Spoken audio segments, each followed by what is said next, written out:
কাজী মোহাম্মদ আবু সাইদ, প্রভাষক বাংলা ভাষা ও সাহিত্য, উম্মুল মুমিনিন আশা রাদিয়াল্লাহু তাআলা আনহা মহিলা আলিম মাদ্রাসা। গত ক্লাসে আমরা তোমাদের একটা বিষয় শিখিয়েছিলাম, সেটা হচ্ছে বাংলা ভাষা বানানের নিয়ম। আর আজকে আমাদের ক্লাসের আলোচ্য বিষয় হচ্ছে বাংলা ভাষা শব্দের উৎস।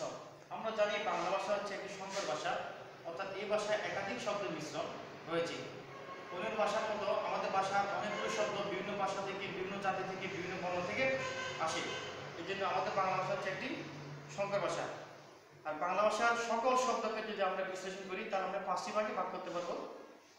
এই 5টি শব্দ হচ্ছে, দেখো আমরা 5টি শব্দ হচ্ছে পাচ্ছি।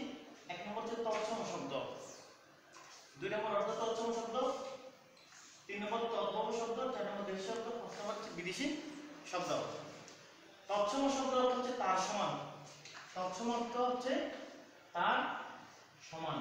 তৎ অর্থ তার, তৎ অর্থ তার, সম অর্থ হচ্ছে সমান, তার সমান। তার সমান বলতে কার বোঝাচ্ছে? সংস্কৃতির সমান, অর্থাৎ যে শব্দটা সংস্কৃত ভাষা থেকে সরাসরি বাংলা ভাষায় প্রবেশ করেছে সেটা হচ্ছে তৎসম শব্দ। যেমন চন্দ্র, হস্ত। আর অর্ধ তৎসম হচ্ছে, অর্ধ মানে অর্ধেক। অর্ধ তৎসম হচ্ছে যে শব্দ তৎসম শব্দ থেকে কিছুটা পরিবর্তিত হয়ে বাংলা ভাষায় প্রবেশ করছে তাকে বলে অর্ধ তৎসম শব্দ।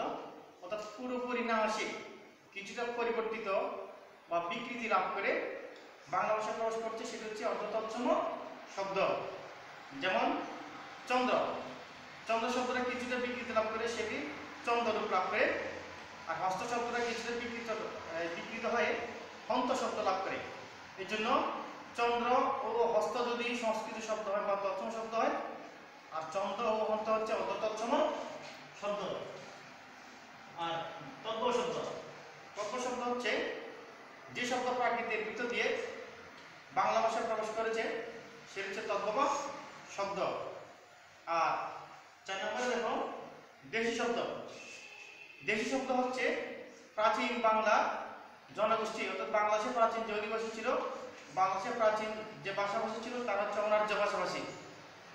অনার্য ভাষাভাষী হচ্ছে প্রাচীন বাংলার জনপদে যে অধিবাসীরা বাস করতো তারা হচ্ছে প্রাচীন ভাষাভাষী। যেমন কোল, বিল, গন্ড, সাঁওতাল, এই 4 ধরনের উপজাতি, 4 ধরনের আদিবাসী, 4 ধরনের মানুষ এই ভূখণ্ডে ছিল। তাদের থেকে যে ভাষাগুলো আমাদের বাংলা ভাষা আসছে সেগুলো হচ্ছে দেশি শব্দ। যেমন ডেকি, টোপর, কুড়া, এই শব্দগুলো হচ্ছে দেশি শব্দ। আর বিদেশি শব্দ, বিদেশি শব্দ হচ্ছে ধর্মীয় ও রাজনৈতিক কারণে যে শব্দগুলো বাংলা ভাষায় প্রবেশ করে সেটি হচ্ছে বিদেশি শব্দ। ধর্মীয় কারণে এখন আমাদের বাংলাদেশের ম্যাক্সিমাম মানুষ হচ্ছে মুসলিম হওয়ার কারণে আরবি, ফার্সি, তুর্কি ভাষার অনেকগুলো শব্দ আমাদের বাংলা ভাষায় প্রবেশ করছে। যেমন কোরআন, হাদিস, আল্লাহ, নবী, তারপরে বেহেশত, দোজখ, জান্নাত, জাহান্নাম, এই শব্দগুলো হচ্ছে আরবি ও ফার্সি শব্দ। এই শব্দগুলো বাংলা ভাষায় প্রবেশ করেছে ধর্মীয় কারণে।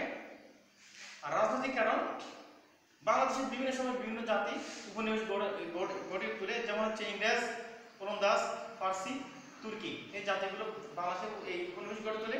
তাদের কারণে কিছু ভাষা বাংলা ভাষায় প্রবেশ করেছে, এগুলো হচ্ছে বিদেশি শব্দ। যেমন মনে করো school, college, station, post master, এগুলো হচ্ছে বিদেশি শব্দ। আর এগুলো হচ্ছে রাজনৈতিক কারণে এগুলো বাংলা ভাষায় প্রবেশ করেছে।